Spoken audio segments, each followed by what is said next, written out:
Neck-throughs, guitars, they're like a guy that won't have a beer with you. I want to hear what's pushing the notes.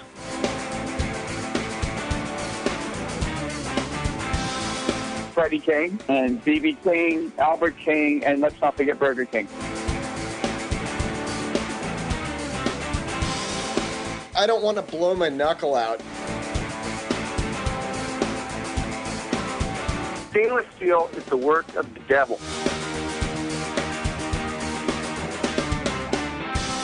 These go to 11.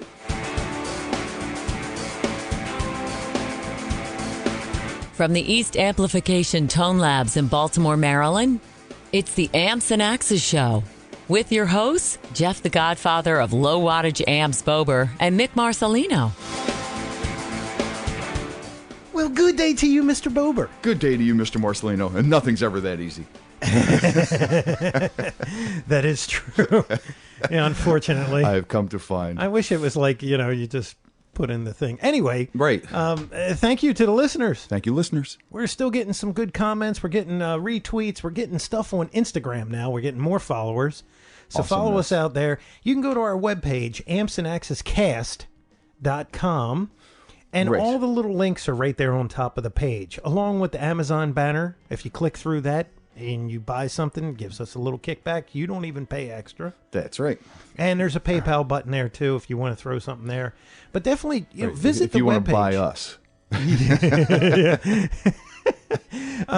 Definitely visit the webpage because, I put Jason Sudeikis' Quick Lick. That's right. Is out there every week. Mm-hmm. He's working hard. Giving us new ones all the time. Just gave us a new one. I know, man. He is just so cool. The guy is on it, man. The guy is on it. And just smooth. Yeah. And it's very straightforward, and the tab is inside the video. You'll have to, you have to pause it, maybe take a screenshot of that, and then you can print that out and have it. Yeah. And it, hey, it works, and then, 6 months or a year from now, you'll have part of it down. But, and also you got to think about it, even with Dave Nassie's old stuff, it's free lessons. Absolutely. They're free. They don't cost you a dime. There is nothing cheaper. Exactly. Than free. And from two insane guitar players. Yeah. So, Craziness. Free craziness. Take advantage of it. So, real quick, before our guest comes up, one thing, we were just chatting prior to the show. We were talking about Easy Drummer. True. And I wanted to kind of tell people that, we are on here a lot, and we're always talking about moving real air and things like that. Right. Which both of us, we agree, there's nothing that really has replaced that yet. Huge proponent of air movement. Yes, it's a very unique and dynamic thing, and it changes from not just day to day, but literally minute to minute. It's alive. Yeah, it has its own life. Now, but here's the thing. So last night, I was in my house. Mm-hmm. Kids were in bed, and it's roughly 11:30 at night. And I wanted to work on some music. Okay. Well, it's a little bit of a thing to go down and turn on an amp and then turn on my little PA system and start blasting music through it to work on something that, like a recording, right? That somebody else has done. Okay. Okay. So, and it is 11:30 at night. This is 11:30 p.m. Everybody the house is quiet. So not for long. But here's the thing. I have on my PC at home, I have, it's a Mac, so I have GarageBand. Okay. Now, I bought Guitar Rig 5. It's by Native Instruments. They're out of Germany. Good bunch of engineers. And their emulation packages are really good. Cool. I mean, really good. Cool. And you got a plethora of stuff. All the way from Vox to Plexis to rectifiers to just, you name it, Soldanos. I mean, you got the gamut. You can Fenders. Everything is in there. They give you some presets of like your favorite artists, which we always go, never really sounds like the guy, but they do some type of attempt. Maybe if the guy played it, exactly, might sound something like him. Exactly. Right. So, I hooked this thing up, and it's pretty simple because it's just a plug-in. It works flawless with GarageBand. You install the software, and then the plug-in is already in there. You just have to add it to the track that you're using. Okay. And the cool part is that after you do that, because it is a plug-in, if you don't like the sound of it, but you recorded the piece okay, you can actually go back, change the amplifier, add effects to it, take effects away from it. You can do all kinds of things to it because your audio signal is captured. Right. And that is essentially dry. And then what you're doing is you're putting this effect, which is the amp emulator, over top of it. It's like in the real world, it's like reamping. Exactly. Where you take a dry track and you go, well, I want to hear this through a Fender now, or I want to hear it through a Vox now. That's how you do it. Yeah. So it works really well. The neat thing about it is there's a tuner built in. That helps. With every hertz step that you can think of. So you can go semitones, you can do all kinds of crazy stuff. There's actually 2 tape decks inside of it. So if you actually use the software by itself, you can actually record inside, but it's a little cumbersome because it's like a real tape deck. You hit record and then you go, and then you can actually bounce it down to another tape deck and actually play over top of that second part. It's old school. It's pretty much endless with that, by the way. You can just keep bouncing. Okay. But, when you have GarageBand, there's no need. You record your track, go back, record your track, go back. So you don't like old school technology? Well, it's just a little... it's just a little cumbersome the way that is. But, you can add effects in. You can take them out. It's all drag and drop, and it actually gives you what looks like the real interface, like the real amp head and all. But very cost-effective, too. I think I got it on sale for $99. Now, can't beat that. I think for everything it does, it's ridiculous. Yeah. Normal price I think is like $150, and I'm probably wrong. But if you buy one of their interfaces, it comes with it. Now the mobile one comes with a light version, but as soon as you go to the next one, which I know is $150, I think they give you the software with it, and it's good for however long. Yeah, the interface being. The USB, the unit that you plug your guitar into, the preamp, and it interfaces between the instrument and the computer. Yep. So. And theirs has, I think they have one that has a guitar input and a microphone input, XLR, and you can do because they even have voice stuff and they have drum stuff. So if you have a drum track, like Easy Drummer, which is another product I use, and that plugs in with GarageBand now too. Very simple. And if you have like an Axiom keyboard, which is a 25-key keyboard from, I forget who it is, Avid? I think it's Avid. Don't quote me on it, but I think it's Avid, which is Pro Tools. This little keyboard, it's basically a workstation, right? Okay. So then Easy Drummer can be assigned to the keys. And they're velocity touch sensitive keys, so as the harder you hit them. You're talking about like a piano type keyboard, but it's only 25 keys. It's right. very small, like it sits on your desktop. And you can actually, those are velocity touch sensitive keys. They actually have they're weighted a little bit. Nice. So the harder you hit the snare drum, the harder the snare drum hits on the program. Right. So you could actually do it in time, and then with you could go back and actually correct it, because with like GarageBand, it not only does time, it does measure. So if you do measure the MIDI, you'll see the MIDI track. You'll see the MIDI channels. And when the triggers hit, you'll see those. And you can individualize each drum in the MIDI program. So if the drum set, because Easy Drummer comes with many drum sets, say it's a 5-piece drum set, you can actually assign each tom to an individual MIDI track. Yeah. So that way you can change the velocity of that drum. You can change delay. You can do all kinds of stuff to it. So now we're trying to make it perfect. Yeah, well, I mean, if you're sitting in your house and you don't have much and you need to put something together that's got a little bit to it, it's very surprising how inexpensive you can do something that's really good quality. And Easy Drummer, they've done a couple of things where they put like the humanizing in there where it doesn't hit the center of the drum every time. It'll pop the rim and then you can change that velocity to the more you. I mean, they actually have drummers record that stuff. Absolutely. Yeah. Yeah. Professional drummers on the drum set that they say it is. Right. Yeah. Right. So, you could check that out, and that's all good stuff. I know we always, kind of go down on that stuff, but if you're looking for something that's inexpensive and you need to get started up that way, that's cheap, because Axe Effects from Fractal is $4,000. Right. An 11 rack is a lot cheaper. It's about $1,000. At that point, I'd rather be going into a studio and actually moving some air. Yeah. But this, I mean, for putting down ideas, even doing pre-production, literally, or doing a solo project. Couple $100, right? Yeah. And you're good to go. So, and with there is a place for everything. I'm just busting your chops. There is absolutely a place for everything. I know. And with the Axiom, the cool part is that you could record bass lines with the Axiom through GarageBand. On the keyboard, yeah. Yeah, because they have plugins for bass and stuff through GarageBand. GarageBand's guitar stuff, not so good. But the other stuff is not so bad. Cool. They have strings and everything inside there. Nice. So it's pretty good. Now, there's one other thing. I can be a whole orchestra. You can. Nice. Yes. And not for a whole lot of money, except for the Mac. The Mac will cost you some bucks. True. Yeah. And this doesn't run on PC? It does run on PC, but you got to have a recording software at that point. And then you're going to get into some money. Because you could get Cubase or Pro Tools, but then you're in $500 land. Right. Yeah, and they have some lower end packages, but the plugins don't. You got to get some of the higher end stuff to get the plugins to work with those, you see. And let me tell you, on PC, it's work. On Macs, it's like, I installed the program and it's there.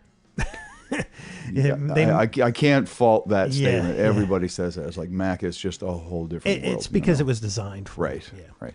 So one other thing before we... Yeah, that's my little contribution. Well, there you go. But one other thing that I saw that you posted on Facebook was Eddie VanHalen and the Smithsonian. That was an awesome interview. That was one of the greatest interviews I've heard in a long time. Yeah, it was truly good. It was very humbling. And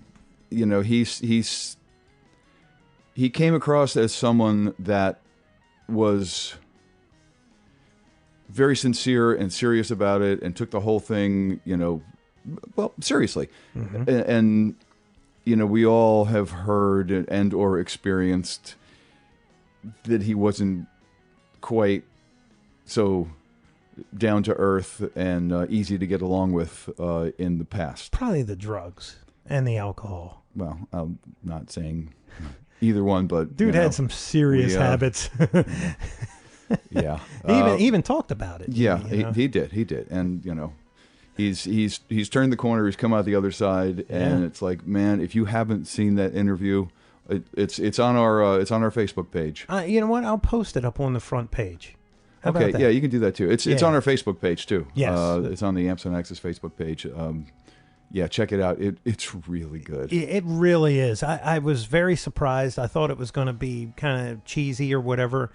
But he talks about how rough it was for them. Yeah. Not knowing the language. Literally just coming here. His dad living with 10 families in one house or something crazy. You're Dutch. Yeah. And then, his dad being a classically trained musician cleaning toilets when he came here until he got a gig.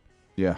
And then when he got the gig, then things started to work and started to move a little bit better for them. It's the most in-depth history that I've heard of Eddie and from Eddie to this point. It's really, really good. Really talks about his son getting behind him and really pushing him, giving that band like new life. And I tell you, I was lucky enough, and we can't talk too long, but I was lucky enough that I got to see the last tour, the last Van Halen tour. He was on fire. It was like new life. I heard it was better than Eddie Van Halen 1978 because he was just on his game. I mean, he played those solos. He's come full circle, man. He's come full circle. He really has. He played all first off, they played mostly the old stuff. They only did a couple new songs. Of course, they did nothing after 1984. And it was literally like somebody dropped the needle. I mean, he took the time to go back and learn all of his stuff, which was really cool. Right. He wasn't just out there just winging it. He was, you could tell that guy really went back and learned the stuff. Yeah. So it was very cool. Check it out. We'll put it up on our page. It was just one thing I thought was really funny. He mentioned the Variac thing. Everybody used to think back in the day he was running his amps at 130 and 140 volts, pushing them hard. You know, you can't do anything. You can't do that to an amp. It will blow up, and everybody's going, "You can't do it. It'll blow up." And you're right. It will blow up. But I was experimenting with Variacs, you know, back in the late 80s, and everything was kind of secret with him back then. Yeah. But I come to find out, like when I finally settled in on my Variac being set at 90 volts with my 100-watt Marshall that I like to play back in the day, and he found the magic number at 89. Yeah. You know, so it's like so there you go. 1 volt off from us both finding where it sounded the best. Yep. And, you know, it was funny, that whole thing about where he was trying to hide stuff from people. Oh, yeah. In that interview, he talks about when the interview woman, she said to him, you know, you had all these people trying to do your thing, and the record companies were trying to get bands that sounded like Van Halen and all. She said, how did you feel about that? And he said it used to grind him up at the beginning. And then his dad and Alex pulled him to the side and said, just let it go, man. It ain't worth it. Yeah. You know, just let it go. Just do what you do. do. Right. And boy, did he. Big time. If anybody turned the corner, it was definitely Mr. Van Halen. Yeah. Yeah. So speaking of great guitarists, we bring you yet another one this week, you know. This one fell into our lap from Mr. Michael Charvel, so we have to thank him. Oh, thank you, Mr. Charvel. Yes. Thank you. And we got to have him back on, you know. Yeah, because they got some stuff going on over there. Yeah. So, our guest today, I mean, you know, has been in bands called The Scream and DC-10 and Epidemic, and one you all might know, Racer X, and you know, it's Shred-tastic. So we've gone on long enough. Without further ado, we'll come back with Mr. Bruce Bouillet. My name is Peter Wolf. I'm co-founder and vice president of global sales and marketing for Nags Guitars. And you're listening to Amps and Axes.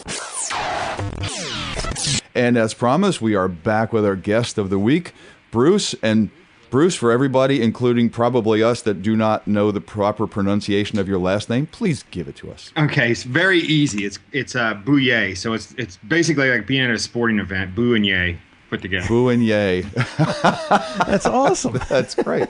And I've been pronouncing it wrong for years. Well, it's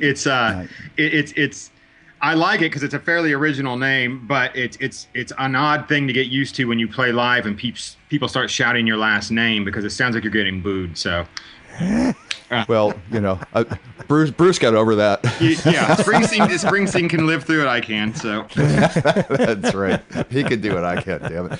And you know, the other half of it is they're yelling yay. Yeah. So that's the good part. At least it ends with that. That's right. They think I suck. No, they like me. Awesome stuff. Oh, totally. Well, Bruce, thanks for taking the time. Man. You like most of our guests, I'm sure, are very busy. So thank you for taking the time to have a little chat with us. Oh, well, thank you for having me. Oh, now, no, it's great. Of course, I always have some kind of thing. Okay. I remember a friend of mine, I can't remember his name, it's been years, guy that I was playing music with, just one of those little short bands. Mm-hmm. He turned me on to Racer X Live. And so it's the first one. And there's a solo in there. And it's Bruce. Mm-hmm. And then, well, everybody had a solo. Yes. But it was so funny because I'm a huge Paul Gilbert fan. You know that. I mean, anybody that hears me, I he was a big guy. Back then, that was the guy I gravitated towards, I guess. So then he turns me on to this Racer X album. I'd never heard any of their music. And I hear Bruce's solo, and I was like, man, that is the coolest, bluesiest thing with all this crazy sweep picking going on. And I was like, where did this guy come from? You know, because well, we're going to find this out. That's a good thing. But the one thing that I wanted to ask Bruce is, was there ever a time that you wanted to just strangle all the air out of Paul? Because it was like, what the? Well, because it was there. Paul would play at crazy speeds back then. Yeah. Mm-hmm. Oh, yeah. I mean, just insane. Just the guy was like a machine, and I was thinking, what was Bruce thinking at that point? Like, could you slow down just a little bit? You know, when I first met him, too. I mean, literally, he was the first person I met when I moved to Hollywood. So it was sort of like a weird fate almost. And I moved from the Midwest out to Hollywood. So I was living in Indiana at the time, southern Indiana, and really in a small town called Vincennes. So it was a very small town. And when I moved to LA and I saw Paul play for the first time, I thought, I remember bumping the guy next to me and going like, how old is this guy? And they're like 17. And I was like, dang, I knew it. They were all going to be better out here. And as soon as he got done playing, I went right up to him and was like, I wanted to shake his hand. And it's like, wow, I've never been so blown away, by an unknown. Obviously, at that time I had seen Eddie VanHalen in concert, and I was really lucky to see Randy Rhoads on the Blizzard tour. Oh wow! And so I'd seen some really great players, but they were they were in magazines already. To me, they were superstars, and here's a guy that's basically a kid that's 17 years old, completely just going ballistic, and it was definitely not the easiest thing to keep up with. I thought of that one point, and I was like, what regimen did he have? And I know we don't want to talk about, this isn't about Paul, but back then it was like crazy. Like he had something to prove or something. Well, he had, so. when I first met him, and this is one of the things we both really clicked on together. I mean, aside from just kind of having an odd sense of humor that we both kind of got mutually, we both had kind of like an extreme mentality. Like when I saw him play, I was just like, wow, that's some extreme guitar playing right there, because it was. So I guess that kind of bled over to the band Racer X. We just wanted to be kind of an extreme over the top band, and I don't know what his practice regime was, but whatever it was, it worked really well. And obviously when I got together with him, we practiced quite a bit. Wow. Nice. Extreme is a pretty good term for it. Yeah. Over the top. Well, yeah. Let's go back a little bit. You mentioned you came from Indiana. Mm-hmm. Tell us a little bit about the early days and what put the bug in your hand to pick up the instrument. Well, born in Memphis, actually. And wow. And born on the naval base down there. And then my parents moved to southern Indiana. And, I grew up just like anybody else at the time, just, a lot of outdoor stuff, fishing and whatnot. And then around, I think, 12 or 13, I remember, I had a little bit of music around the house. My dad played mostly country, stuff, or bluegrass and folk music, and my mom was a little bit. She had a few other things, Creedence Clearwater Revival and whatnot. But as like any kid, I had Kiss albums and was like, oh, this is like so awesome, and they were coming in concert, and Judas Priest was opening up for them, and I was like, oh, this is gonna be great, but they got this, religious band opening up for them, which I don't understand. At the time I thought Judas Priest, well, this must be a religious band. I had no idea. And I thought it was going to be the weirdest bill. Like, what are they doing bringing this band with Kiss? And the Kiss has the demon in it, and I remember going there, and it was, back in the day where you had the inside arena and you could stand on the floor. So I got up pretty close for a 13-year-old kid, and I remember Judas Priest came out, and I forget Starbreaker. I forget what song they played. The first chord they hit, I remember just thinking to myself, I know what I'm doing the rest of my life right now. And I knew it from that moment on. It was like, wow, that was like the coolest thing I'd ever seen.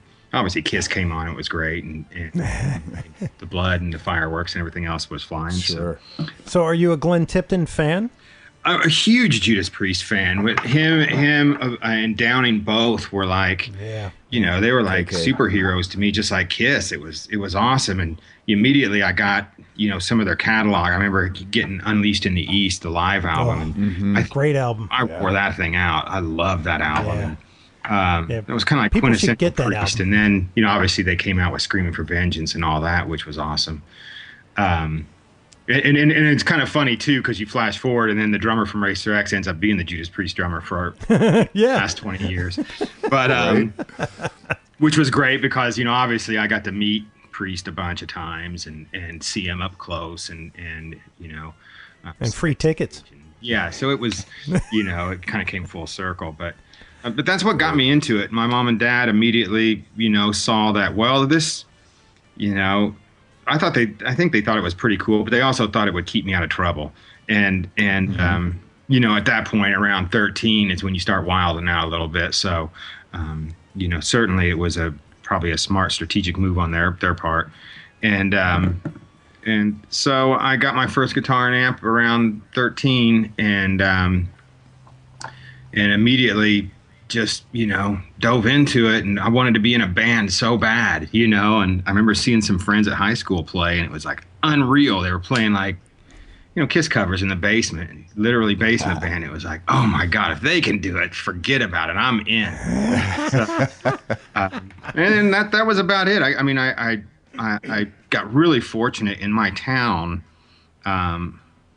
There was a lot of people that were like musically inclined, a lot of really good musicians. Oh, wow. And some of them have went on to do, really big in the country market. One of my friends has 6 number ones in the country field, and he grew up in the town.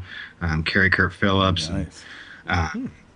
Also, the guy I took my first guitar lessons from was Dave Parman, who played with John Cougar, which was all his band was from my whole area around there. So there was a lot of like good musicians kind of hanging out, and obviously they were older than me, but and I mean, good influences, big influences, and they kind of got me off on a good start, and obviously started a high school band, and we got very popular for our area, and I forget we used to rent out armories and put on concerts, and you literally have the whole town show up. So it was like, wow, I feel like such a rock star. We had ads on the radio with our own music on the radio, and it was like high school. That was pretty big time back then. So hell yeah, wow, that was like a Van Halen thing. It was real our version of that. Yeah. We all grew up looking at those bands and going like, yeah, this is where it's at, and we all bought our own PAs and lights, and we had trucks to carry the gear, and it was pretty funny, for being a sophomore in high school or a junior in high school, and it was awesome. You were big time. You were big time. Yeah. I mean, hell, when we were in school, our parents were throwing the stuff in the station wagon and carting it to the gig and coming back and picking us up, before anybody could drive, Oh, my we got to remember, just a few years time. prior to this, I was burning G.I. Joes out in my field, so... So what was the, do you remember what the first guitar and amp was? Yes, I had a Lotus Les Paul copy and a PV Backstage 30, I believe, was the first amp. And I got graduated up to the PV Classic, and it had a phase shifter built into it with reverb and everything. And hell yeah! I could play the beginning of Atomic Punks, and it was like superstar status in the town. So that's awesome. It was good. My guitar amp sounds like Eddie. Yeah. And that amp for what it was back then, obviously it was loud enough to play. You could put it with a 412, and and I had always craved like I was looking at pictures, in the magazines and going like, oh my God, one of these days I got to get one of those Marshalls, because that's where it's at. Eddie VanHalen, Priest, everybody uses Marshall. I didn't see anybody throwing the PV up there, and if it was, then it was generally like Leonard Skinner or a Southern Rock tour for sure. They were using a lot of the PV gear, but all the heavy rock guys were doing Marshalls. And remember on Unleashed in the East, they had 3 cabinets. Oh yeah, remember that? That's huge. Man. You know what I mean? Yeah. And it's like bigger than huge. And I just remember finally I was working in the fields and I got enough money to get a Marshall, and I got one of those brown kind of tan colored half stacks, 50 watts. And the fawn color? It was like a tan or brown. Yeah, or something. Yeah. And wow. And I remember, this is gonna be great, you know. And I remember plugging into it, and it was like, wow, this thing sounds like a loud Fender. It didn't have any, like, you know, 'cause I'm listening to Eruption, going like, well, isn't that exactly what comes out when you turn it on? And no, it was like, wow, it's really clean, and it was cool if you turned it all the way up. But then, you know, everybody hated you at that point. Then it was like, dude, we can't hear ourselves. You're louder than everybody. And, you know, we figured it out. That was back in the day when you had to kind of, you know, you couldn't walk into a music store and grab a Bogner or an Engel or whatever and like presto magico tone. You know, it was right. You know, there had to be some kind of pedals in front, and you know, it was. That's really funny because if it's the like late 70s era, was it late 70s era kind of Marshall? It was pre-master volume. Oh, it was pre-master. Okay, so it was it 4-input kind of? No, I think the brown one might have been like early, like 80, probably 1980, 81. So it had a master volume, but I did have some JMPs after that one that were the 4-input steel ones. And okay. Because I was thinking it might have been I was saying fawn, you were saying brown, and I'm going, I don't remember them coming in like stacks or anything, but they made a brown amp called like the Club and Country. Or something, which was it was not your overdrive type of amp, you know. Hey, that would have been my luck right there. Like, yeah, I got the Marshall, the Club and Country. This thing, and I'm like, you know, it must just club you or something. It's so awesome, and it's you know, like no dice.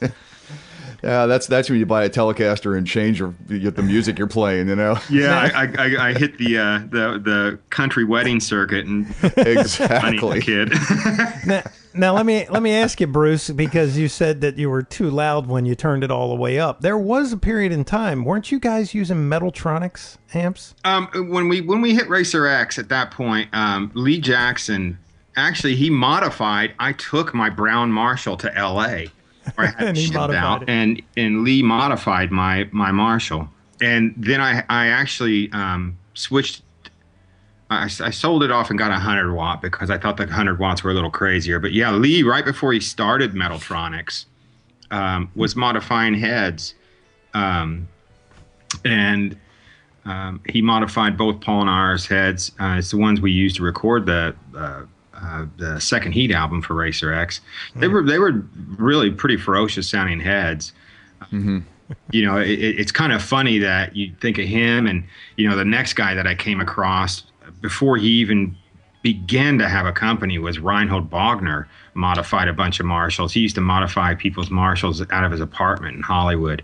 And, you know, flash forward now, he's a huge, you know, icon in the amp building business. But he did some ferocious mods back then, too, that were like, wow. And a crazy SOB. Yeah. Reinhold, he's a special I know dude. Reinhold.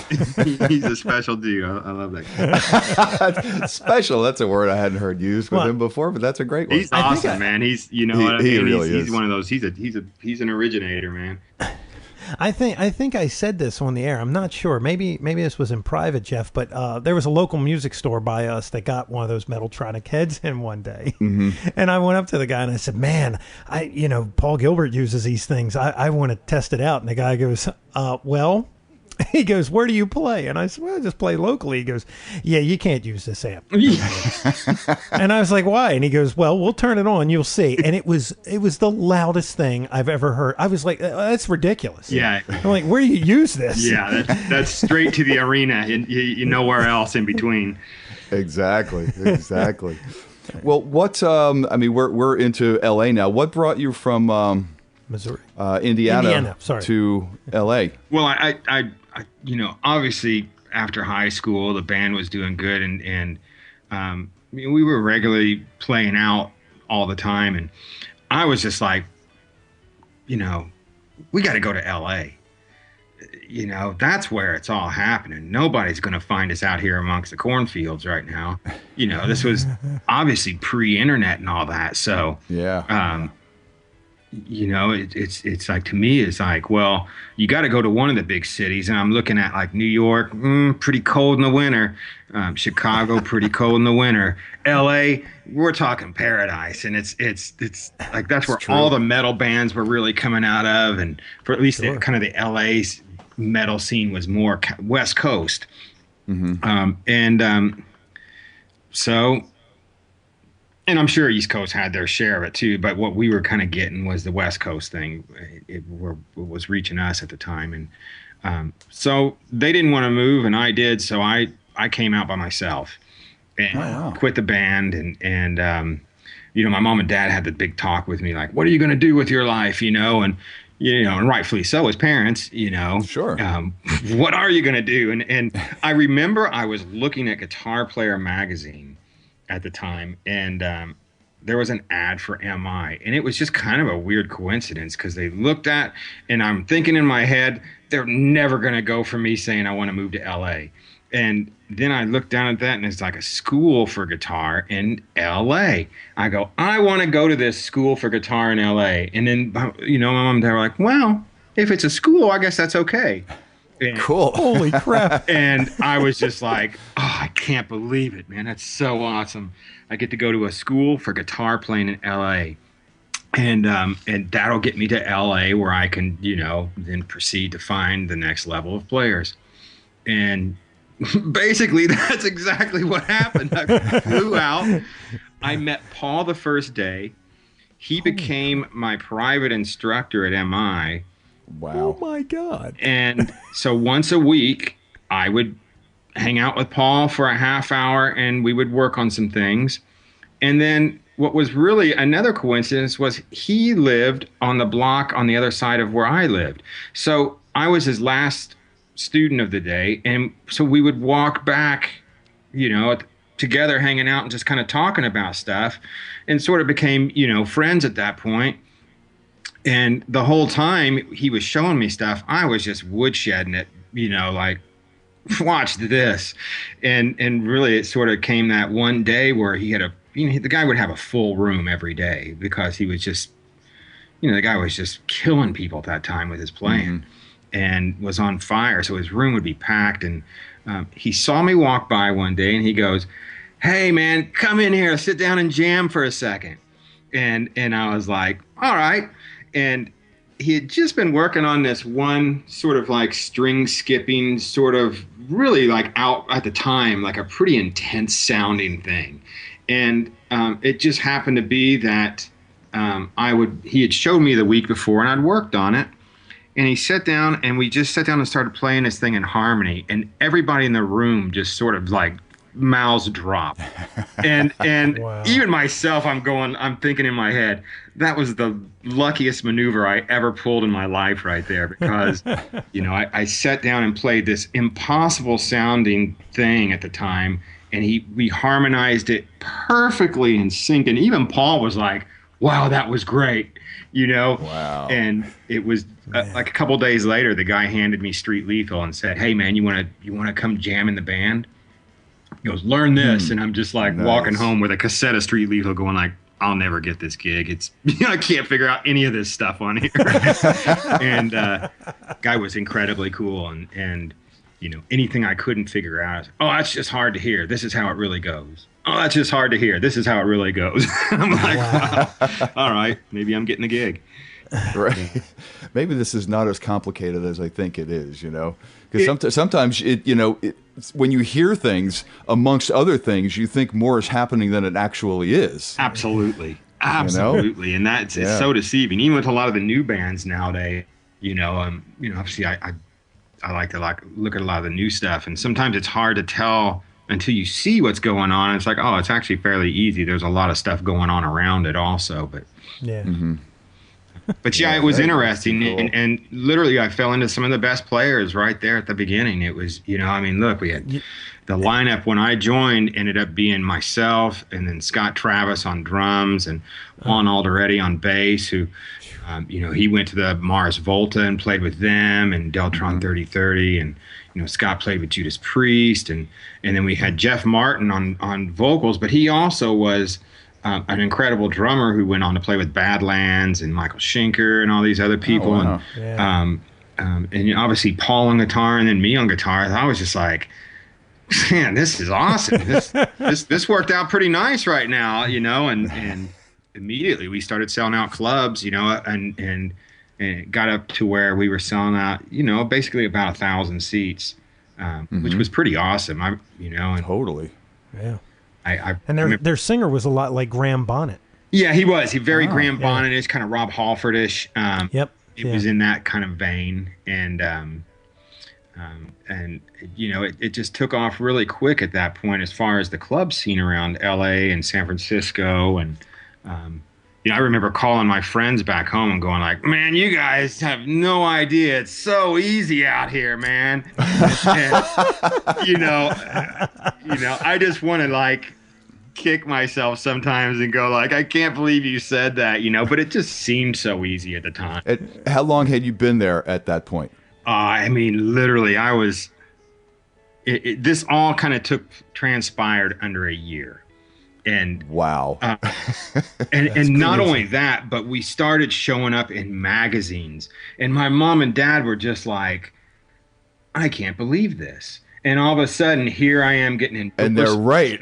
Yeah, here's the endorsements coming, I remember they drove up to the Chicago NAMM to see us play, and we ended up playing the Limelight with, I think the night we played, it was us and Satriani and Steve Vai. And wow.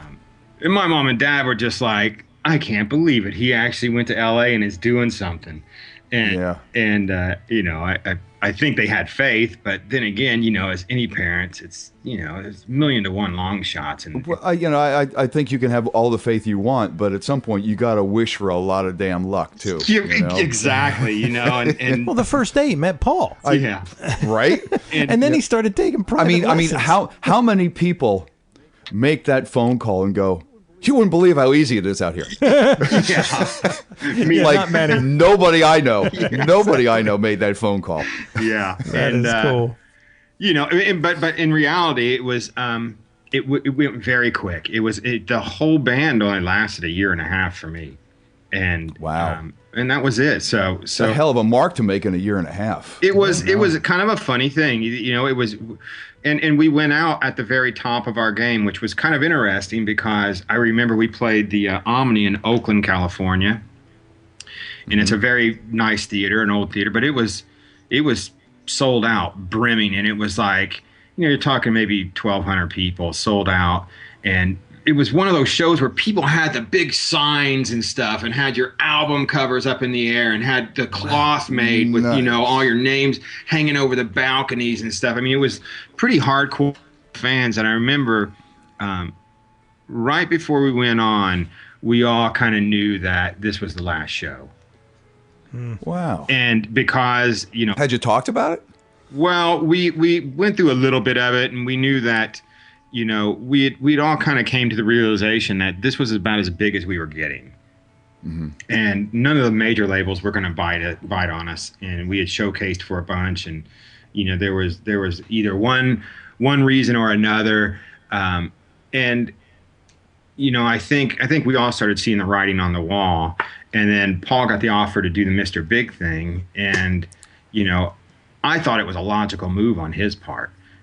To me, mm-hmm. I'm like, yeah, we're not going to get any bigger than this, and that sounds like something pretty good. That could be a good thing, and so consequently, we ended up playing that show, and that was the last show, and it was just weird being on stage and going like, wow, sold out, people going completely crazy. Nobody has a clue here that we're already broken up after this.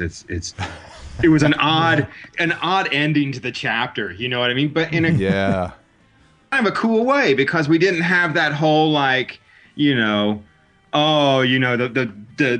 downward spiral or anything. It was like, well, just done, and then move on, and that's what sort of happened. But it was, let me tell you, it was a lot of fun. Those were some great shows, and at the time it was something that I had a lot of pride in, because I wanted to move to LA. That was my goal. I wanted to move to LA. And I wasn't thinking about it like, yeah, I want to have, superstardom and mansion in the hills and all these chicks and everything, even though that's cool. But when I was such a guitar head, when I moved out to LA, I just was like, get in a band and make a mark. Mm-hmm. And basically I got out there and mission accomplished. So yeah. Wow. It's pretty cool, man. Yeah, that is really awesome. So Racer X breaks up. Paul moves on to Mr. Big. You did a stint in Asia. Was it right after that you did that, or was that a while? That was actually pretty recent. Actually, that was about 4 years ago now. And, okay. Obviously, Guthrie Govan was the guitar player it was the Asia with John Payne. Okay. And I didn't even know who Guthrie was, to be honest with you, at that time. 4 years. Guthrie's gotten quite big in the guitar world in the last. Oh yeah. He's a little sick too. Yeah. Yeah. Wow. Yeah, he has fingers that do. Yeah. It's mind-boggling. Yeah. But I didn't know that he had been the guitar player playing in that project. And wow, man, when I started learning this stuff, I'm like, who is this guy that played all this? I've got some live tapes, and I'm like, this is not easy. Nobody warned me of this. I was thinking heat of the moment, and it's like, so this is at least the second time in your career you're going, I'm not getting this gig. Yeah, I mean, it was just, like, I just don't know what to think now. It's like, and this comes this was, like I say, 4 years ago. I've in between, at the end of Racer X, obviously, one of the things that I had really carpal tunnel at that point, and probably due to just overplaying. And I ended up quitting playing guitar for almost, 8 to 10 years. Whoa. Wow. So that was kind of like a really brutal time. It was about 7 years after that that I quit. I ended up producing and recording in studios. I still kept in the business, but I just couldn't play. I didn't want to get operated on because they said it was like, oh, the best you're going to get back is 70%. And I'm like, well, what if you only get medium then? It's like, well, that's what I wanted to ask, because where the Skype dropped a little bit. Did you say you had carpal tunnel? Carpal tunnel and tendonitis, really bad, and it got to the point where I couldn't play. I actually missed a couple of the Racer X shows to go have it looked at right before the end. And it just kept getting worse. And I ended up playing less and less and doing more song-oriented stuff and in various projects. And then eventually I was just like, well, I can't play anymore. And it wasn't until years later that I found out some other things that were alternative medicine type stuff for sports injuries. And there was a thing called myotherapy. And for anybody out there listening that experiences this stuff, it's really a thing, because especially for me back then, it was everything I wanted got taken away. And and so, I spent quite a few years without doing the operation and just not playing. And when I found out about this thing, it was kind of a pressure point type thing where you cut off your blood circulation with these, like with severe pressure and stuff. And it actually, it healed it up immediately. And I'm like, oh, wow. Why couldn't I have found this book 11 years earlier? But and it's myotherapy? It was myotherapy. It's like MYRO therapy. Okay. And, we'll have to. But it's interesting stuff, because for me it was a game changer. So you flash forward through my 30s, I did almost all studio work where I was engineering, producing, and recording bands and writing stuff. But I was mainly playing like a little bit of keyboards, and how I started coming back was a band I was producing broke up, and they found out who I was as far as a guitar player, and they're like, hey man, we want to start a band and you got to be the guitar player. And I'm like, well, I can't really play anymore. And I thought about it, so I ended up tuning a guitar to an open drop A, and we did a whole album. We started writing and doing this, and I knew from the minute we wrote our first song we were going to get a major record deal, and we ended up getting a major record deal on Elektra in around 2001. It was a band called Epidemic, And anybody who plays like Madden football and all those video games, we were on that, and MTV, and we toured the whole circuit. We opened it for Breaking Benjamin and Seether, and all those bands were coming out at the time, kind of new metal sound. Jerry Cantrell, a bunch of bands. And I just kept laughing, going like, this is just the story of my life now. I'm playing, all the songs are with one finger. And that's how I could start to play again. And I'm like, wouldn't you know, I'd get signed to a major record deal, and I'm playing everything with one finger. Oh my God. Does irony really define that? Before it was all 8 fingers. And right. Yeah, it's just, it was just odd. But at the same time, I was laughing, going like, well, what I did get good at was I practiced songwriting a bunch. And I would take apart albums and try to figure out what all the parts were and why they work. And I mean, I got into all kinds of weird music, and it was really a great time, for me, as far as like a music appreciation and understanding songwriting. And and then the next thing you know, there's the record deal, and we're touring, and it was good. And directly after that, I was able to rehabilitate, and I found out about that pressure point stuff, and bam, I was able to play again. So that was like having a whole new lease on life. Yeah. Did you do a lot of writing for that project?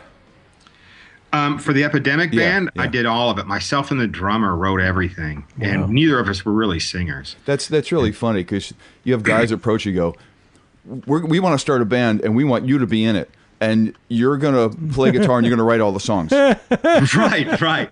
What the hell's that about? but here's what you got to understand, though. The band that broke up, it was a band called Wingnut Supreme.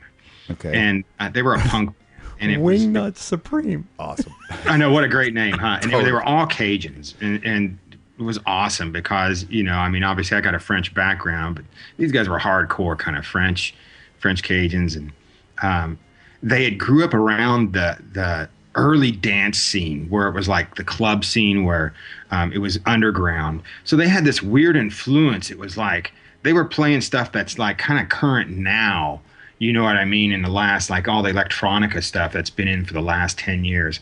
They had already kind of been through that. So they exposed me to that whole side, but it was like a really punk heavy version of it, where it was just weird stuff. And I had I really was into the band.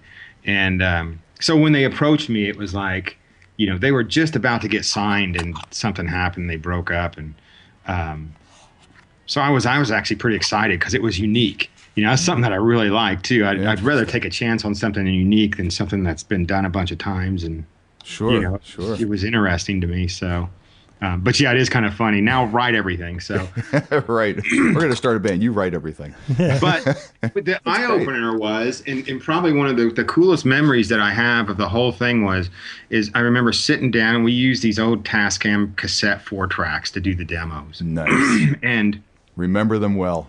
Yeah. Yes. And it was great. I mean, I had a full 24-track 2-inch studio with 2-inch tape machine, and wow, gates and all this, Neves, and I had a full-blown big studio at that point.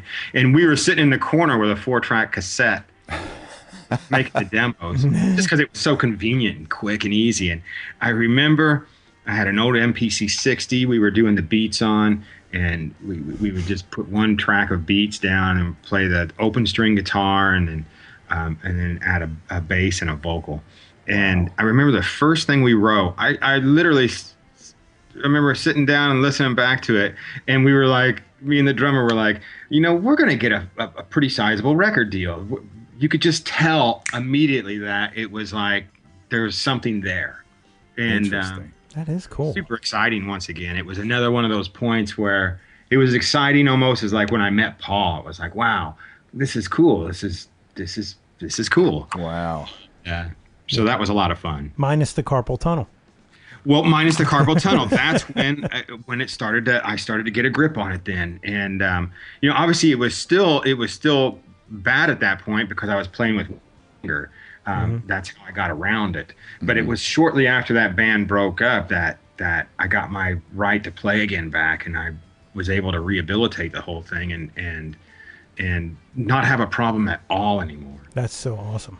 Now, had your guitar sound changed at that point? I mean, I would assume that the Racer X stuff was still all the neoclassical. But the modified, the Lee Jackson modified stuff, or the Bogner modified stuff. Had your sound changed along with maybe your style because of the one finger thing? Big time at that point, because I was doing an open tuning, which was a weird open tuning too. I can't remember. It was low drop A. So I was actually using a 125 as my bass. Holy mackerel! Oh my God! Tuned down. So it was so at the time I was playing I forget what strings, but they would send me custom shop strings with in these big packages, and it would have one bass string in it as my low string. It was like the high bass string. So it was like one. It was big. How did you put it through the tuner? Did you have to drill the hole out? You know what? I remember. I'm trying to remember how I did it. I had to make some modifications. I had an old custom shop. What would have been probably from '91, a custom shop Strat. Oh, okay. And it was a really awesome guitar. And I remember I had to modify a little bit of it, but the string just fit. It was like if you take the high string off of a light gauge set of bass strings, you take the highest string off of it. Wow. I don't know what that would be. Is that like a? I don't even know what the gauges are. But the minute you said that gauge, it's like that's got to be like a G string on a bass. Yeah. So it's a G string. It's a G. It's basically a G string off a light gauge set of bass strings, and it just fits through the hole. That was crazy. You know why he settled on that string gauge? Because it was the last one that would fit through the hole. Probably so, and I can't remember exactly what it was, but I remember being drop A, and this was around. We started writing around '98, so there was bands out with 7-string guitars at that point. Korn was out. Yeah, you could have just got one of those and tuned it down a whole step. Yeah, but you know what? And I was thinking about it, but I was afraid that the fretboard was going to be too wide and it would cause hand problems. Yeah. So I was like, it was it was just kind of well, let's see what we get and let's try this. And it actually sounded pretty cool. But the weird thing about the open tuning thing is I thought I was getting like ultra heavier and everything. But it's sort of like when you went into the studio to finally do the album, it was like, wow, it's like the high strings were ringing out more. It was like, now all of a sudden my guitar sounds higher pitched. And the low kind of blending in with the bass, and it's like, I don't know, it was kind of funny. It was kind of reverse almost on me, but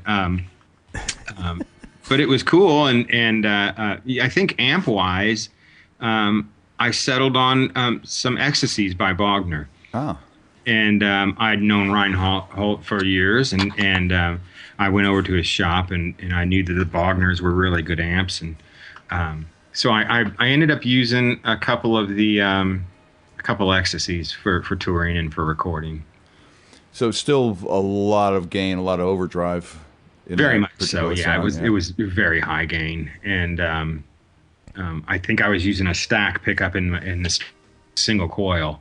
It was a stack, so it was quiet, and I can't remember the make of it, but that was about the setup. I didn't use any other effects or anything. It was just I think I used a Line 6 delay green, one of those green Line 6 pedals, but I would use it only for a looper, and I would make these kind of ambient noises, and but it was a lot of fun. It was exciting just to play guitar again. And to play with people, and it was like, wow, because I'd recorded so many people and made so many albums at that point, and it was starting to get kind of burnt out in the studio. And even though I'd worked with so many of my heroes, and worked with so many talented people and met so many talented people, it was like, God, to play with a band again was just like, this is just. I can't imagine what that would be like to lose that ability to do that, man. It's it's so much. People that play an instrument, it's so much a part of them. It's heartbreaking. Right. That's a good word. It's heartbreaking. It's like when I had my thumb surgery. Yeah. I had to have my left thumb operated on. I can't touch any of the guitars that have the wider, or the fatter necks. Yeah. Yeah, you know, like Ibanez necks to me are like heaven, because I don't have to, you know, the lighter to touch. I don't have to put as much pressure on it, because it was it was a tendon in my thumb that actually ripped. Yeah. So you know, and it was painful to play, and I know exactly what you were going through. Now, you know, to rehab like he did, that you know, and take that kind of time off. That's a big chunk of time, man. Yeah. Well, I mean, at least he got to stay involved in the industry and work in studios and do recording. I mean, that again, it must be heartbreaking to sit there and watch all these other people play the instrument you used to play. You know. Yeah. Well, and you know, I think probably the worst for me was I worked on a lot of Paul's records also at the time, and he was at the time wanting to, like, man, you know, I could just tell he wanted to do something like with the 2-guitar thing again, and I just couldn't do it. And I just, you know, I was engineering and mixing and helping him produce albums, and you know, you did go out on Get Out of My Yard, though, right? Didn't you go out? Well, that was 2007. I was back playing again, and I started recording like my first attempt at trying to come back and do like a guitar album. I've never done an instrumental album before, so I thought I'd give it a try. I saw that tour. Oh, really? Yeah. Wow. Yeah.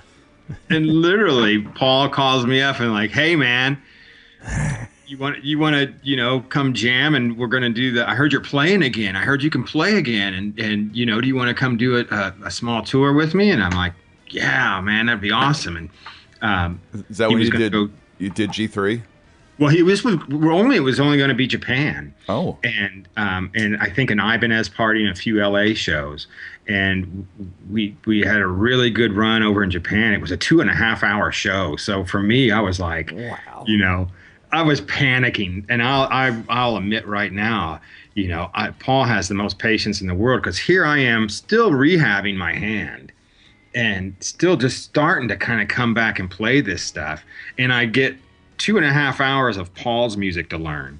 And like, that was just like, I can't imagine. It was a lot. And I remember Paul having more patience than anybody in the world. Literally, the guy had more patience. And, you know, and we had a really good run of Japan, and then we got the call for the G3 thing, and he called me up and was like, "Hey, do you want to extend the tour over and do G3?" And I was just like, how in the world do I go from not playing again to playing one-finger guitar and getting a record deal to now being on the holy grail of all guitar tours? And I'm just like, wow, man, this is just too awesome. I mean, I couldn't believe it. And you know, and once again, it was not easy having to pull out, like, okay, so now after I've spent 2 or 3 days, you know, on cloud 9, sitting there like just smiling all day, going like, I can't believe I'm playing the G3. Then I had to realize, like, oh, now I've got to play some of those Racer X songs again. Oh, yeah. And it's like, oh man, I remember trying to play Scarified the first time, and I started like, yeah, I think I got this pretty close, and I put the actual version on, and I'm like 50 or 60 BPM slower, and I just remember going like, oh no, what am I gonna do, you know? And wow. And Paul's, and by no means was that even, you know, we're talking all Paul's instrumental stuff at this time too, and the Get Out of the Yard stuff was incredible, and wow. Once again, Paul just, like, he accommodated. Like, there was a couple things that I just told him, you know what, that stretch is gonna reoccur my injury. If I do that, I could feel it, like, not being good. Like, you know what, I shouldn't do a diminished string skipping stretch where it's, you know, 2 minor thirds and you're skipping strings around. It just wasn't going to happen. And so we worked it out where I could do an easier version of it. And sometimes I would only harmonize a few notes, but at the end of the day, it still sounded awesome. And it, you know, when we played the G3 tour, I mean, I got some videos of it. I'm looking back going like, God, that was pretty money sounding, really. Well, that's awesome. I can tell you this. I saw it at Ram's Head. they were the first band, and then John Petrucci came out, and then it was Joe at the end. Without a doubt, they were the best. Wow. The best sounding and the best band there. Yeah, I did not see that G3 tour. So. And, that tells you the friendship that him and Paul have, obviously, because, Paul's got to make money. I mean, he's a working guy, and he's looking out. Obviously, you guys must be like best friends because, I mean, he was looking out for his friend and worked with him.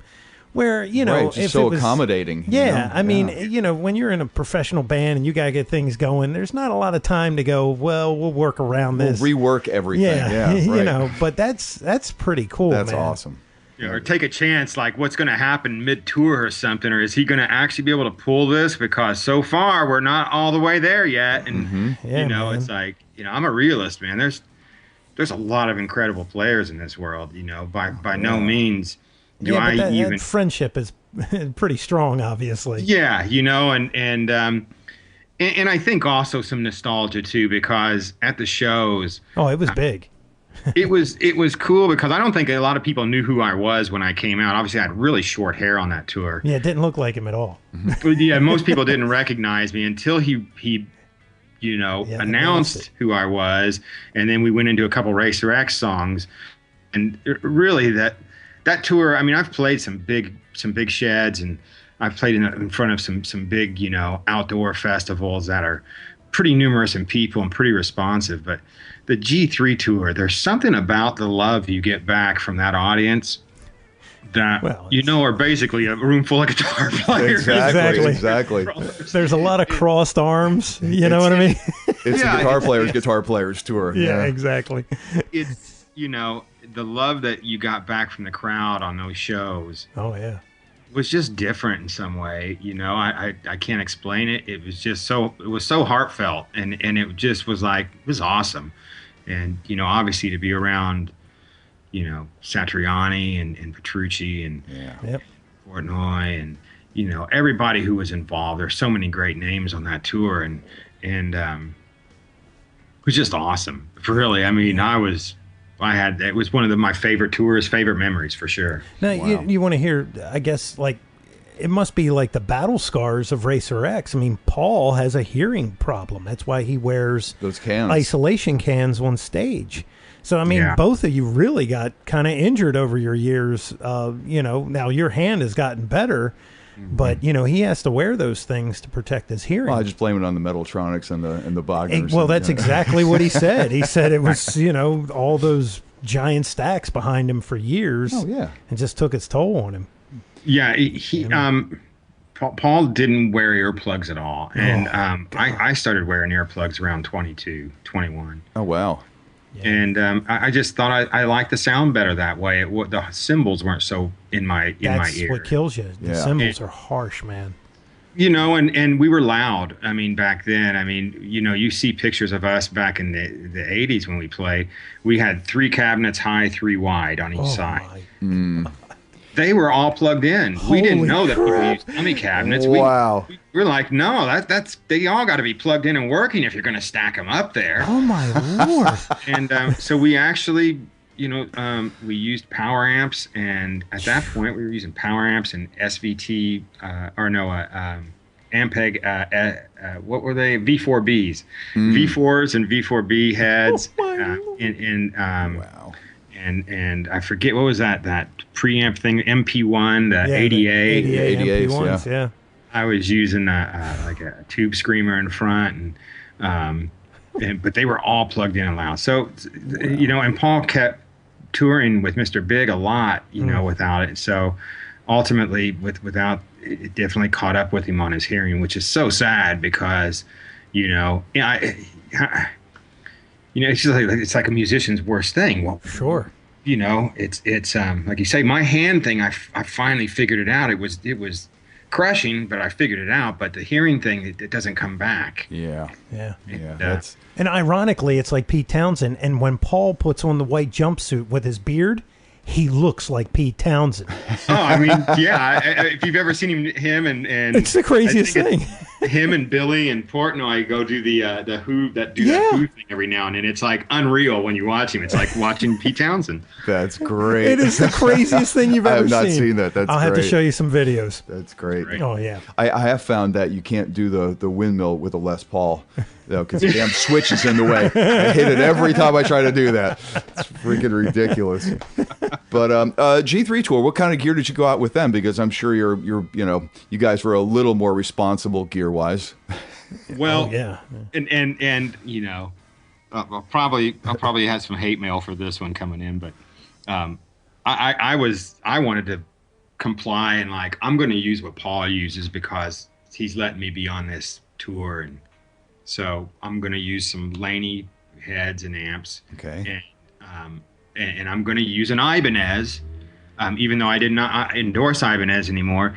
I ended up with I really like the Les Paul feel, so I ended up getting an old '78 Ibanez PF300, and that ended up being really, really awesome. And nice. But we get midway through the tour, and I'm going like, man, I'm just not feeling this Laney head at all. And nothing against Laney, man. I mean, they've got their history and they make some awesome stuff, but I just wasn't feeling it at all. It was one of those times where it's like, this amp just, for me, is difficult to play. And that's the last thing I needed. Right. I don't need anything to make it harder on stage. It's already hard to play. And so I ended up midway through the tour, I got a hold of somebody at Mesa Boogie at that point. I was like, well, you know what? Petrucci's rig's sounding pretty massive over there every night. I'll have what he's having. Yeah, I think maybe that might not be a bad plan. And I think the sound man actually knew somebody at Mesa Boogie, so he goes, "Oh, I'll make a call today for you." And they cut me a very good deal on a stiletto and a 212, a stiletto combo and a 212. So, okay. So it was like having a 412 up there. Yeah. And I remember we did our first sound check, and Russ was the sound man, and he was like, "Dude, night and day." And I'm like, "Woohoo!" Because it's easy to play through up here. And then at his wife, and I think his wife had went out front to hear the sound check, and he goes, "How'd it sound?" And she looks at him and she goes, "Your tone kind of thin." And I remember it was like the next day we walk on stage and there's two Marshalls on stage. Like, uh-oh, I hope I didn't destroy this Laney, sponsorship of some sort. Oh my God, that's Paul hilarious. started using vintage moderns. Oh, okay. Yeah, I think so. Yeah, he got an endorsement with Marshall and wow. Yes, and hence I think he's now with Marshall since. I felt sort of bad at that point. What did I just do? Right. Here I'm getting asked on this tour and everything, and already just causing problems. And it's like, but already slaying the leader of the band when it comes to tone. I know with the tone, and it was like, it didn't take more than a show for him to like, you know what? I think I need to beef up on this, and wow, yeah. Well, and he might have also kind of looked at it also as that, the guy was wearing headphones at that point and protecting his hearing. So I don't think he really actually heard himself. Yeah. That much anymore. So in a way, I think he sort of was just like, hey man, this might be a sign that I need to beef up some more or something. So if you guys think this isn't good enough, well then I got to change it, and something, sure. And so hence that's where it went. I ended up using a stiletto and a matching 212. That's funny. Just boxes up front, and then I was using PF 300s from 1978 that had been kind of reworked and set up nice, and those were nice guitars. They were sure. They were definitely well built. I think they reissue those guitars now. Did they really? Yeah, in their Prestige line, if I'm not mistaken. Oh, nice. Yeah, they're like Les Pauls. They're just not Les Pauls. Right. Yeah, they're just like a Les Paul, and they the one that I have plays so phenomenal. It just plays great, and obviously it's part of that tour, so I'll never get rid of it. But Yeah. but yeah, it was good. It's I think it complemented nice because Paul's always had a brighter tone than me. I've always come from a little bit more less trebly sound. And you know, when I met Paul, he was using a screaming tree pedal with his pickups wired in parallel. And it, you know, for those who don't know series and parallel, I believe this is right, but the parallel runs it as 2 single coils and instead of a humbucker mode. Yes, and so thin, extra bright and trebly. Then with a screaming tree was a treble booster pedal. And so, you know, he liked aggressive, high-end more treble sound, and I was a little more like darker and fatter tone, and I think that kind of complements well with the two. Absolutely. Sure, yeah. Absolutely. And you stand a better chance of not getting the hearing damage that he had, because that really will put a hurting on you, you know. Yeah, and you know, I did play loud. There was no doubt that I've always played fairly loud. I mean, you know, you could probably ask any club owner or sound man. What do they know? Yeah, exactly. That was my take on it every time. That's right. But that's like I said, I wore earplugs all the time. I like that sound. I like the sound of taking one of those cylinder foam earplugs and ripping it in half and using half in each ear. Oh, wow. And, it doesn't cut it out completely, but it cuts it down considerably. Yeah, yeah. You know what I do is I use the actual just silicone rubber. And there's, you know, they have some like Heroes and stuff like that. I don't go for any of those.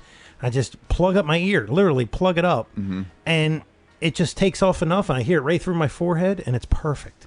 Yeah. Yeah, once you get used to it, it's nice. Yeah, you can cut the mud out. I mean, it really does. I was just going to say, I really do need to start considering getting used to listening like that. It seems just a little bit artificial, but you can still feel it. You know, you can still feel and that's what everybody, you know, we always talk about that, feeling that air. Right. So you get that, but you're not killing your head. Yeah. Because, man, I've done some shows well, where you know, I'm all for earplugs if it makes me play louder. So. that was the one thing. I had that dual rectifier. I used to turn that thing up louder, and they'd be like, "You have earplugs," and I'm like, "Yeah, well, you know, you got to compensate." I got to hear. Yeah, I'm just trying just trying to match. I don't know, you know. I know on the G3 tour, obviously, I got to, you know, go up during the sound checks and hang out a little bit, and I got to play through John Petrucci's rig, and I got to play through Joe's rig, both. Oh, wow. Yeah. Well, you know, what's funny is I saw a thing for John the other day, and I don't mean to cut you off, Bruce, but it was so funny because he goes, "Okay, so I've had to downsize my rig these days, you know, because he had massive rigs, you know, and sure enough, he walks over and there's a 21U rack filled full of equipment. I'm going, where's the downside? Now it's only one. Yeah, exactly. Yeah. Now it's only one rack. Well, right. he would bring the 21U out and there would be like 4 heads. Yeah. Yeah. Yeah, there's no doubt about it. He even said that on the G3 tour. He goes, "Oh, this is the small tour." Like, good Lord, it's 3 stacks and man. Dream Theater must have been an expensive group to move around back. Well, you know, you got to fit into those little clubs. You know? Exactly. Yeah. Yeah. So, Bruce, you got a new release out now. Was there anything between the last G3 you did and the new release that you want to cover? I mean, you know, I spent some time doing.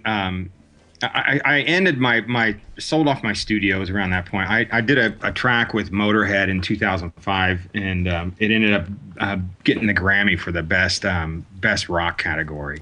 Nice. And so that was like a good way to end my whole producing and production end. And you know, obviously I'd worked with Motorhead a bunch, and they were great. And it was myself and Bob Kulick who were producing at the time, and it ended up being a Grammy winner. And after that, I kind of got out of the business and started playing again.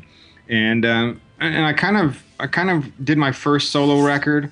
And you know, I've got a good friend in town that I met named Dave Foreman, who's kind of a legendary like R&B dude on that circuit from Compton, who's played with like he was like Boyz II Men's touring guitar player in the heyday, and he's played with everybody from Christina Aguilera to, you know, J-Lo to Alicia Keys. He's one of those guys that's just like an A-list touring call guy. A-lister, man, to the T. And you know, I learned a lot from him after I started playing again. We would write music for music libraries and stuff, and so he's consequently played on every solo record I did. Oh, nice. And it's cool because he really likes the rock side, you know, even though he comes from more of like, you know, his first record he got was Wes Montgomery. My first record was, you know, like a Black Sabbath, Sold Our Souls for Rock and Roll. So that kind of tells you the backgrounds a little bit. And but anyway, he's played on every single of the albums. He plays bass and sometimes a little guitar on there. And I learned a lot from him. I still do.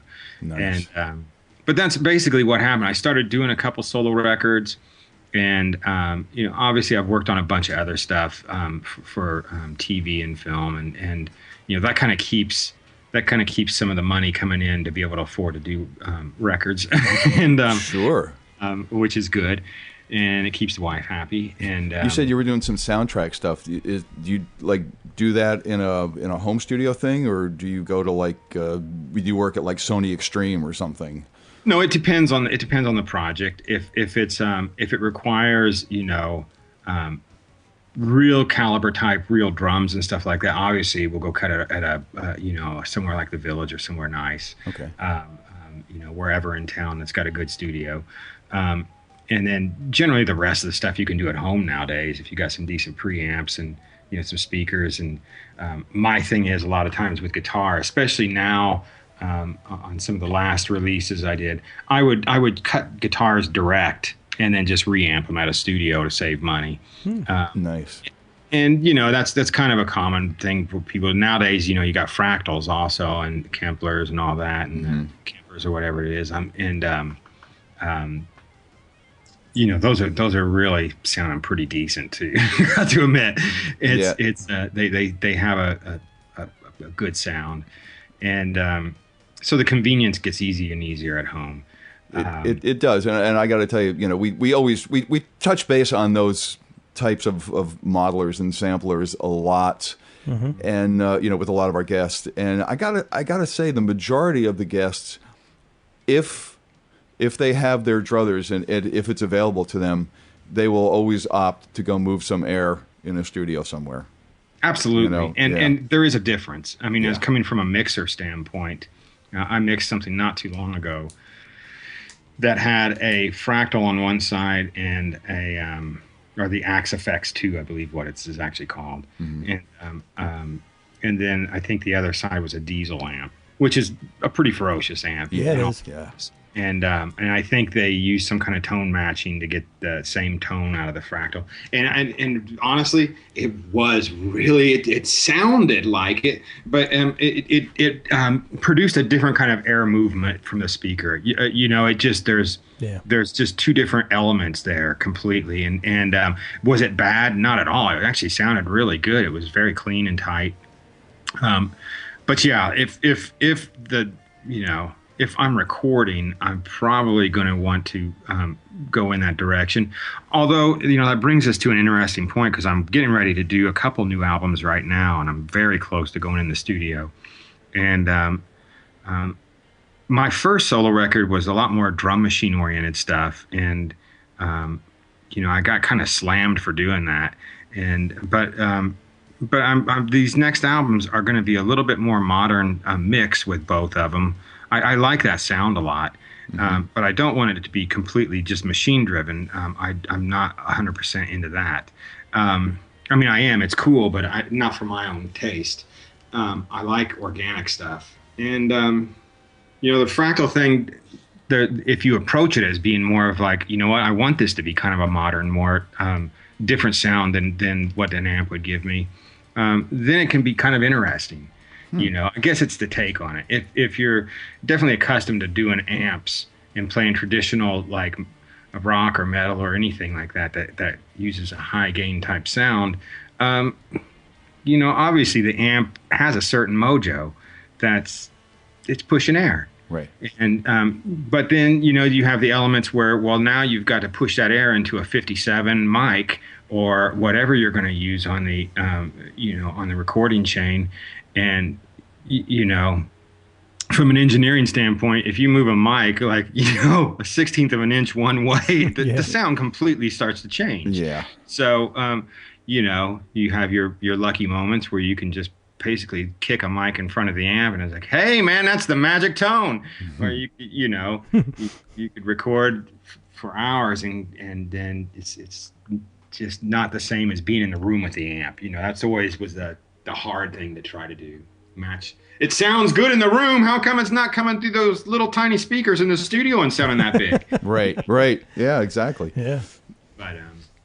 But yeah, it is interesting, and really nowadays with touring, and you start thinking fly-in gigs and stuff, and having these massive rigs where it's like the Asia thing kind of prepped me for that. Really? We flew a lot of places, and so it was like, well, surprise, here's what you're going to be playing through tonight. Oh, okay. It's that damn Laney. Not really what was on. It just keeps following me around the world. Special of every gig I kept showing up to, it was like, surprise! Guess what? We got a Laney stack for you. Oh my God! No, I don't want to beat up Laney, but no, not at all. But that being said, it did kind of open my eyes to, what? Yeah, it's cool. I love pedals. They just do things that non-pedal things, what I mean? Yeah, sure. Like an all-in-one unit doesn't do. They're all-in-one units don't get kind of quirky like pedals do. Mm-hmm. Yeah, and random. But you can't fly a giant pedal board, with and a head and everything to these fly gigs. So it makes sense, like a fractal thing, all-in-one with effects and everything. You know what I mean? That sounds good, and it's kind of a no-brainer for the engineer because they're just running direct. Right. You just drop them a DI out of that and you're done. Yeah, and I just played a show the other night in Ramona, and I'm up there, and great sounding club, the Ramona main stage. Love playing there, big club. Cool. And I just remember oh man, I've kicked the mic over 3 times now during the set. You know what I mean? And it's like, in my back of my head while I'm playing, I'm going like, you know what? That direct thing is probably not a bad idea. But the fly-in part, you know what I mean? You know what I'm saying? Oh, absolutely. I can carry my rig with all my presets on the plane. And for the local thing, forget the mic. Just run like a Palmer DI or something, and you don't have to worry about the mic. Yeah, but that's just another piece of gear to lug around. But you start adding all this gear up, and cartage costs money too. Oh my God, yes, and it's of what Joe showed me on the road, and it was like he used a DS1, one of those old the Japanese version DS1s, and he goes, "This is what I've always used," and I'm looking at your PV heads at that point in time, and he goes, "Oh yeah, I just run the clean channel," and yeah, I'm going like, "This is how you've done it your whole life." He goes, "Yeah," and I go, "That makes really good sense because you could fly into any gig, have any amp, run it clean, put the DS1 in front. I've got my tone." Right. Yep. Right. For sure. Yeah, man. Yeah, the fractals are just glorified DS1s. There we go. The DS1's a Pinto, and that thing's a freaking Mercedes. That's true. Well, are you the new release is probably a year old now. You said you're getting ready to do a couple of other ones. Any touring plan to follow that?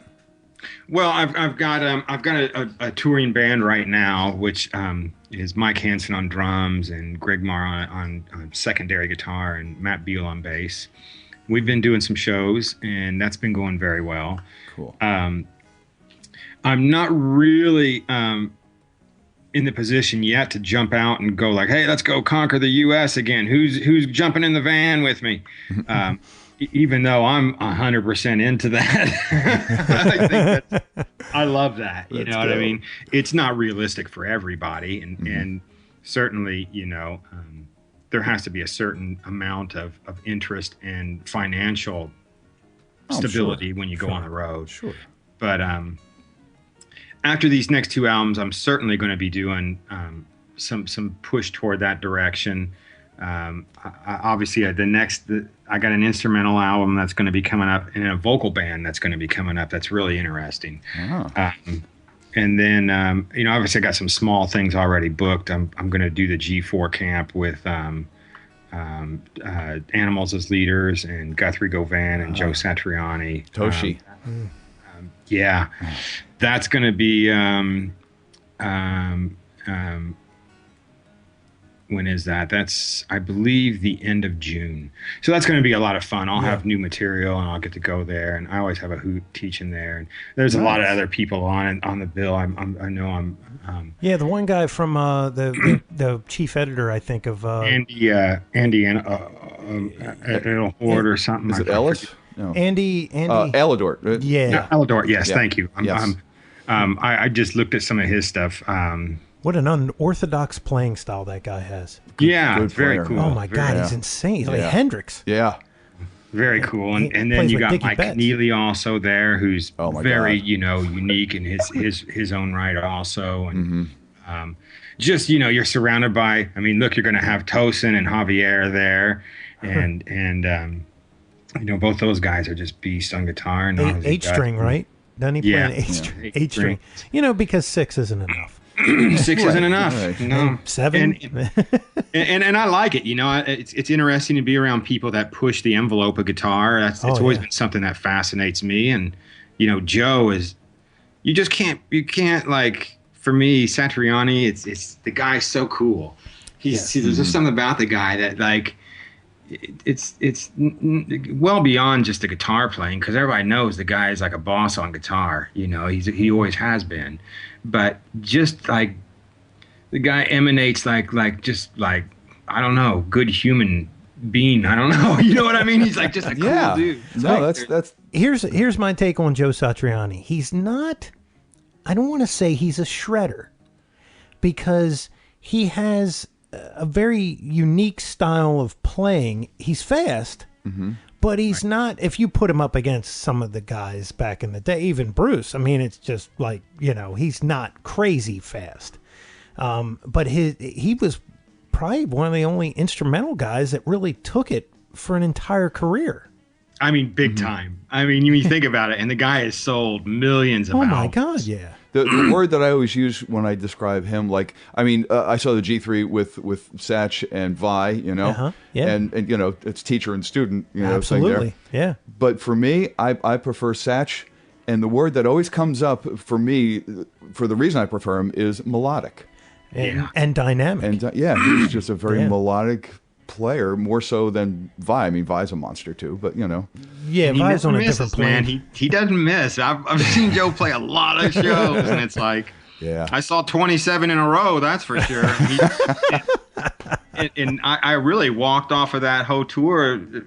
That was one of the things that stuck with me so hard, was like, that guy never made one mistake. Wow. And it was like, I don't know, just a very cool guy, just fun to be around. You know what I mean? And always a pleasure to be around his whole camp, because he's kept the same people in his circle. That whole G3 Joe Satriani machine. Yeah. It's a very cool thing. Everybody that's associated with him are very good people and just really cool. His guitar tech Mike's awesome, and it's a fun time. That's gonna be a fun camp for 5 days up in Cambria. Cool. Yeah, man. Cool. Very inspiring. Well, speaking of a pleasure to be around, we weren't physically around, but it was so nice to have you around on the podcast today, man. And man. Hope you. Thank you guys for having me on. It's like I say, I'm just getting out playing again. So to be on these podcasts and shows is just so much. It's a really good time for me, and a pleasure. So well, good. Again, glad you took the time. And when you get the new stuff done, get in touch with us. Let us know. Absolutely. And by the way, Greg was the one who reached out. Yes. Michael Charvel told me about Greg. I talked to Greg on the phone. Awesome guy, by the way. Greg's great, man. And when I said, hey, can you do this Wednesday? He said, oh, man, I can't, but Bruce can. And he said, you're going to have a blast, so we're going to have Greg on. Cool, yeah. Nice. And but well deserved too. Yeah, I mean, Nice. you definitely we haven't had a bad one. No. We've been very lucky. Nice. And you're right there, man. I Absolutely. mean, It's yeah, what an awesome career a great too, and to time. come back. I mean, I'm on the comeback trail right now. That is so cool. That is awesome. I'm just starting the back nine, so I've got a lot of fun times ahead. Absolutely, man. Well, hopefully, Got to make the East Coast. hopefully someday you'll make the East Coast after you get the rest of these things out of the way, like And Jeff can new albums. Jeff can supply a back line. Yeah, bring your pedal, I'll bring the amp.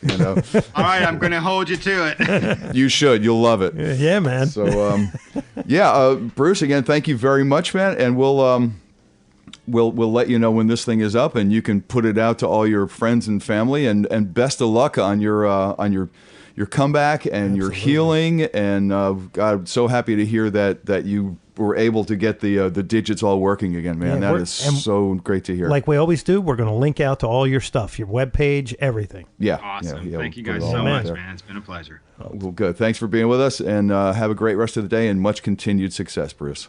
Oh yeah. Take care. Take care. And there you have the story. What a story that is. Totally.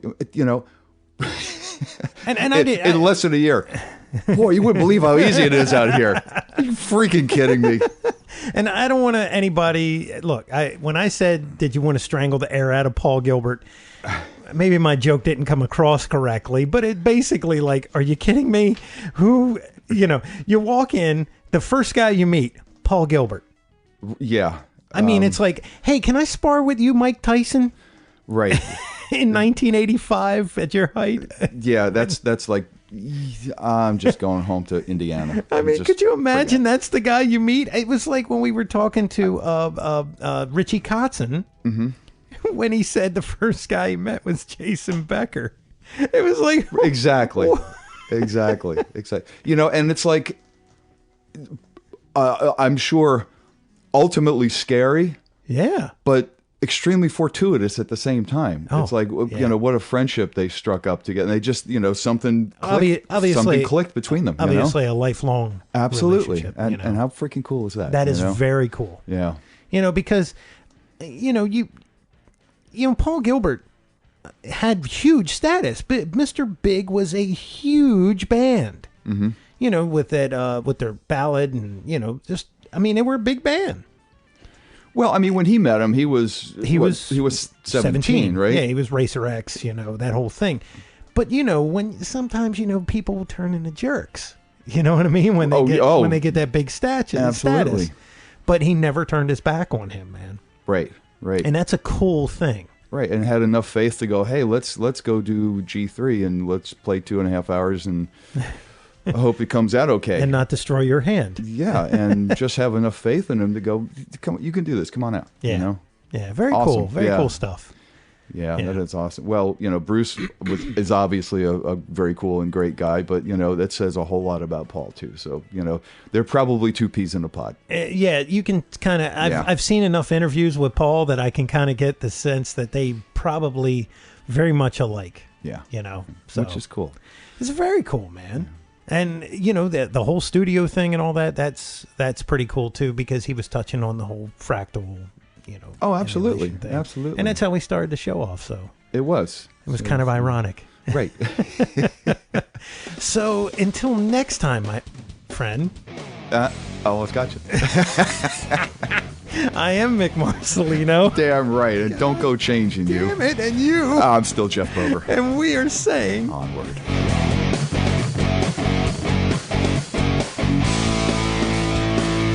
Be sure and follow the show on Twitter @AmsonAxis. Also, make sure you like the show on Facebook.